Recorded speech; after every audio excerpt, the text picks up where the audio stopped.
Hi అండి. ఈరోజు నేను మీకు పాతకాలంలో చేసుకునే వంట అండి. ఏమీ లేదండి, ఇది కొబ్బరి వండలండి. దీన్ని ఎలా చేసుకోవాలంటే చూపిస్తా చూడండి. ఇది కొబ్బరి తురుము. నేను మీడియం సైజు 4 కాయలు తీసుకొని ఇలాగా కొబ్బరిని తురుముకున్నానండి. ఇప్పుడు చూడండి, మీకు చూపిస్తుంది కేజీ బెల్లం అండి.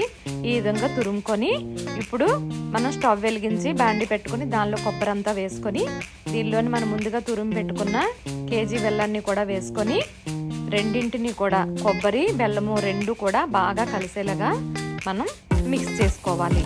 మీడియం ఫ్లేమ్ పెట్టుకోవాలండి. పెట్టుకొని మనం అంతటిని కూడా బాగా మిక్స్ చేసుకోవాలి. ఈ విధంగా మనం కలుపుకున్న తర్వాత మళ్ళీ ఒక 5 మినిట్స్ తర్వాత మీకు చూపిస్తున్నా చూడండి. ఈ విధంగా బెల్లం అంతా కరిగి ఇలా వస్తుందండి. అప్పుడు మనం మరొకసారి బాగా కలుపుకోవాలి. నాకు ఒక 20 మినిట్స్ తర్వాత ఈ విధంగా గమ్మీగా చూసారా ఎంత బాగా వచ్చిందో.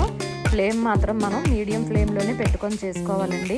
మనకి కొబ్బరి ఉండలు రెడీ అవ్వడానికి ఒక 30 మినిట్స్ అయితే నాకు పట్టిందండి.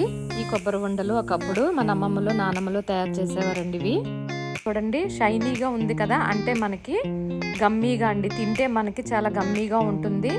ఆ విధంగా అయ్యే వరకు మనం స్టవ్ పైన ఉంచుకొని స్టవ్ ఆఫ్ చేసుకోవాలి. ఇప్పుడు చూడండి, నేను మీకు చూపిస్తున్నాను.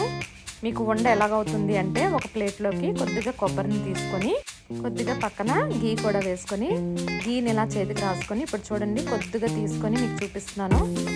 మనకి చేతికి అంటుకోకుండా చక్కగా చూడండి ఈ విధంగా మనకి వండ అవుతుంది. అంటే మనకి కొబ్బరి వండ గమ్మీగా వచ్చింది అని అనడానికి మనకి తెలియడం కోసం అండి.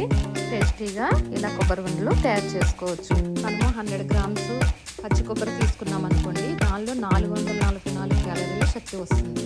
బెల్లంతో కలిపి పెట్టడం వల్ల చాలా మంచిదండి.